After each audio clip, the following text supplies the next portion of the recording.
Hey, welcome back to my channel. I'm Whitney and I'm the owner of Intentions with Whitney. So today in this video, I'm going to talk about something that is highly controversial. And you know what? I don't really know how you're going to take what I'm about to say, but it needs to be said. So if you are a person who is in spirituality or involved in any type of spiritual work at all, I don't care if you study Ifa, I don't care if you do voodoo, hoodoo, Wicca, there's so many different types of spiritualities and things that you could practice. I don't care what level of practice or discipline you're in. This is a conversation that needs to be had in the spiritual community in general. Today we're going to talk about cursing, black magic, the darkness, shadow work, the left hand path, right? Because in some cultures black magic is different. It's different than the left-hand path or shadow work. Like every culture, even if you're just into regular spirituality where you're into like affirmations and stuff, we have to have a talk. So again, we're talking about cursing, we're talking about jinxes, hexes, dark magic, black magic, shadow work, the left-hand path. When you are engaged in any type of spiritual work, it's not that you're welcoming in all types of energy, but you also don't exclude all types of energy. I don't care if you're all about love and light. I don't care if you believe in the rule of three or the law of three. That's not my belief, but whatever your belief is, I don't care if you are sunshines and fairy dust, whatever you believe in, if you are the happiest person in the world, and if you know you're a good person, you are not excluded. Dark magic doesn't care who you are. Nobody is excluded, especially when you're doing spiritual work. So that's why I said, I don't care what practice you're in, how good of a person you think you are. If somebody wants to get you, you can be got. It doesn't matter if you're a Christian, if you're a Muslim, if somebody knows what they're doing and they have the intention to take you out, they're going to take you out. If they want to get you, if they want to cross you up, that's exactly what's going to happen. And what you need to do is you need to know how to protect yourself in your culture, in your beliefs, and in your practice the best way that you can, because people will not play fair. If they're coming, let's say this, if you're going to attack somebody for whatever reason that you may feel justified for, you're not going to play safe. You're not going to be like, oh, I'm going to give you a slap on the wrist. No, you're coming full throttle. You're coming with the intent to cause damage. You're coming with the intent to harm. And this doesn't mean, taking somebody's, removing their existence. This means it could mean a lot of things. However you choose to work your work is one thing, but I'm going to be mindful of what I say because this is a social platform. But if you know what I mean, then you know what I mean. There are no limits. People don't fight fair. There is no fairness in fighting. And so when it comes to this dark work, you have to know what it is. You have to know how to protect yourself. You need to know how to defend yourself if there's an opposition coming to you, because there's a chance that it can come to you. And again, it doesn't matter what you believe in, practice, do, who you are. You got to know how to stand up for yourself. You have to know how to fight. You have to know how to defend. You have to know who to work with. See, nowadays, spirituality has become more of a trend instead of a real, true practice. People are, reading their cards and, being more open to astrology, and that's beautiful, right? We want to embrace the spiritual community for all of the positives that it has, but at the same time we have to understand that the law of correspondence, the balance, even law of gender, all laws of the universe talk about light and dark, yin and yang, up and down. In order to do this type of work, you cannot be all love and light. You have to do the dark stuff. You have to at least be knowledgeable about it, because how are you going to defend yourself when it's time to do so? And so I'm very passionate about this. So when somebody's coming to you and when an attack is about to happen, you're going to have to defend yourself. And again, depending on your certain practice, there are different types of ways to do so. But here's what I want to caution those who are sending attacks. First of all, if you send an attack, you have to know what you're getting into. You have to know what type of energy that you're carrying and the energy that you're sending back. Because whether you believe in karma, whether you believe in the law of three, whether you believe in, you get what you give, energy doesn't die. It's simply transferred. And so if you're sending an attack to somebody who knows how to deal with an attack, but you're not really ready for that yet, you need to be prepared for everything that you just sent to come back to you times whatever, however strong that practitioner is. But you also have to ask yourself, am I really equipped? Do I really know what I'm doing? Do I really have the spiritual army, the spiritual discipline to deal with what I'm given? A lot of people are throwing shots in spiritual realm and they do not know how to play the game. And then they're finding themselves crossed up. They're finding themselves hurt. They're finding, losses of money, losses of resources. They're wondering what's going on, but it's all because you don't know what you're doing. Somebody had to say it. And so let's talk about curses, right? When it comes to curses, curses can be generational. Curses don't even have to be necessarily from somebody. This doesn't have to be an attack, so to speak. This doesn't have to be someone saying, oh, I cursed you. In reality, you can curse somebody in your everyday life and not even know. Cursing can be as simple as you saying something to somebody like, I hope you and X, Y, and Z, such and such and such.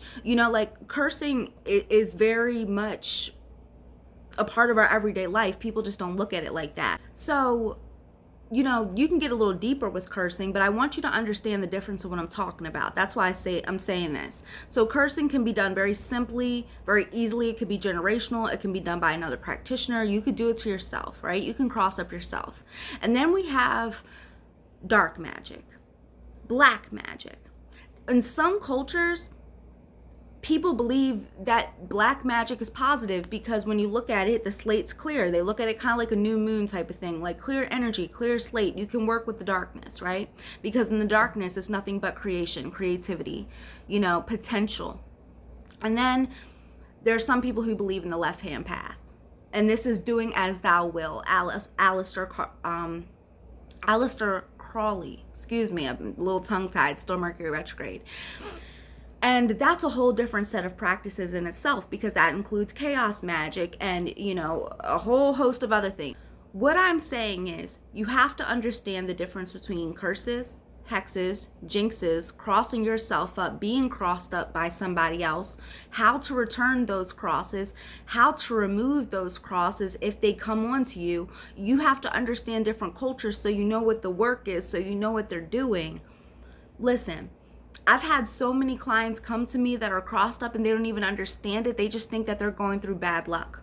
You're not going through bad luck. Who did you offend? Who did you hurt? Whose feelings got all in a tiffy and now they want to send shots at you? It's important to know what the signs are. Let's talk about some of the signs. Things around you just start breaking. Things around you just start going bad. You can't seem to understand it. And let's talk about spiritual workers. You've been doing everything you can. You've been saying your affirmations. You've been speaking your intentions. You've been lighting your candles. You've been taking your baths. You've been doing your rituals. And still, nothing is working out for you. Another thing, a lot of bugs, a lot of creepy crawlers. You'll see roaches. You'll see gnats. You'll see just nastiness, flies. So again, we spoke on things breaking, things being crossed up, things just not working right despite your good efforts, bugs. We also want to talk about the things that are just in plain sight. Let's look at numerology, right? Numerology, certain numbers can say, hey, we need you to pay attention. 111 is all about your thinking. Sometimes it's not just what you're thinking, it's, hey, are you paying attention to what's around you? Who's around you? What's being done to you? Some things in front of you, like when people say things to you, you can ask, like, what gave them the right or what made them think that they had the authority to say something like that to me? That happens a lot of times when you're crossed up too. And depending on how strong the practitioner is that placed this cross on you, the results really could vary. they really, really could vary. And you just really have to be prepared. There are so many signs, so many symptoms, unusual sickness, getting sick out of the blue, developing some type of rash, some type of like incurable disease. That's for a really strong practitioner. Just random fights with people that you may not know, or you do know that this wasn't coming from. There are so many signs of you being crossed up. Even in the tarot, you can ask the tarot, hey, is there anybody standing in my way? Is there anybody that's crossing me up? And 9 out of 10, you'll see something like the moon. You'll see the 7 of Swords. You'll see the Magician reversed. You'll see the High Priestess reversed. You got to pay attention because the signs are all there. But again, the reason I'm making this video, it's just a quick public service announcement to other practitioners, to other people who are practicing spirituality of all kinds. Don't think that you are exempt. Don't think that just because you move and operate a certain way that other people are going to move and operate in that way as well. Do not engage in activities that you are not prepared for. Do not underestimate somebody else's skills. Do not underestimate someone else's spiritual authority. Do know how to work with certain gods and goddesses and deities and demons and angels to have your back. Do know what rituals that you need to do in order to protect yourself and to clear yourself and to send an attack back in the event an attack is on you. You need to know these things. We are just getting so involved in spirituality without protecting ourselves, without knowing the facts, without learning, without studying, without building a real relationship with the other side. Spirits aren't going to work with you for free. You think you can just call somebody up without having a relationship with them and they're going to do your dirty work? Or they're going to protect you and have your back? Absolutely not. Spirituality is just like everyday life. The relationships that we build here, we have to build there. The things that we have to learn in life, we have to learn in spirituality.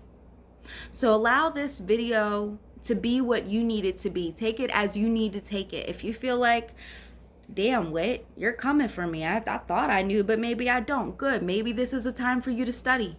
Maybe this is a time for you to sit under a strong practitioner. Maybe this is a time to ask yourself, do I want to be a part of a coven? Do I want to be a solitary witch? Do I want to practice Ifa, Voodoo, Hoodoo, Wicca? What do you want to practice? Where do you feel most powerful? What entities, deities, if you even want to work with the deity, what connects with you? Do you want to do chaos magic? Do you believe in the left-hand path? Do you want to, summon the darkness? These are things to ask yourself right now if you're watching this video. Now, I'm born into magic. It's in my DNA, right? I grew up, a lot of people know my story. If you haven't watched this, I grew up in West Virginia, and the stuff that I was taught as a little girl, it would blow your mind. It's unbelievable to the eyes, the things that I learned, the things that I know how to do, and the things that I was taught. Magic is real. And you don't have to believe it in order for it to be real in your life. If somebody wants to get you, again, you don't have to believe that they have that power for them to have that power. So don't forget that. You have to go beyond prayer. You have to protect yourself if you're getting your hands dirty. If you're practicing spirituality, protect and defend yourself. Learn how to do that the real way, not the way on social media. I've been debating whether or not I wanted to do a class on dark magic. I've had a lot of people ask me, well, Whitney, I want to learn. Whitney, I want to, curse this person, I want to hex this person, and all I see is irresponsibility. Because in my mind, the way that I work, your work has to be justified. Why are you doing this to somebody? What did they do to you in order to deserve whatever it is you're sending back? You don't want to just hurt people to hurt people. At least that's not how I move. I love people. I don't like to hurt people just to hurt people. And so when I see people come to me with that intention, I immediately know this isn't somebody that I'm going to mentor. This isn't somebody I'm going to tutor because they're irresponsible with their magic. Are you irresponsible with your magic? Again, I've been debating whether or not to do a class. I still do not have that answer yet because I don't want this information in the wrong hands. Facts. I want to make sure that whoever I'm pouring my wisdom to, and I don't claim to be the best. I don't believe there is a best. But if there was a group of them, I believe I can stand in that group. I believe that I'm one of them, right? And so if there was somebody that I was going to mentor and teach that to, I would need to know that I can trust them and that the knowledge that I'm imparting on them will be used appropriately. But in the meantime, for those who don't have a mentor or who are looking, one, I do offer mentorship. And in mentorship, we will cover this stuff. So if that's something you want to do with me, you can look at that link below. But other than that, I would highly suggest you start researching the natural principles of the world to begin with. Hermetic principles. Look into Aleister Crowley. Look into the left-hand path. Look into chaos magic. Look into dark magic. Look into different cultures. Understand what they believe, understand what they practice, understand what they do, even if you don't believe in it, even if you don't agree in it. Agree with it. You want to educate yourself. When you go into a war, when you go into a battle, you can't not know where your enemies lay. You can't not know what your enemies thrive on. You have to know as much about your enemy as possible. That's my TED Talk for today. I just felt like it was very important for me to share that. A lot of people are getting crossed up. A lot of people are crossed up. And a lot of people are doing the crossing. Just make sure that, and I gotta watch what I say because I'm on social media and there's certain things you can't share. But if you're gonna do the work, do the work. But don't think you're exempt from anything coming back. It's just part of the game. You agreed to play the game. You jumped into the game of spirituality. And even though you may be all love and light, even though you may be all sunshine and rainbows, Tom, Dick, Harry, Jane, Josh, they're not. Enter at your will. Play at your own risk. And may the best person win.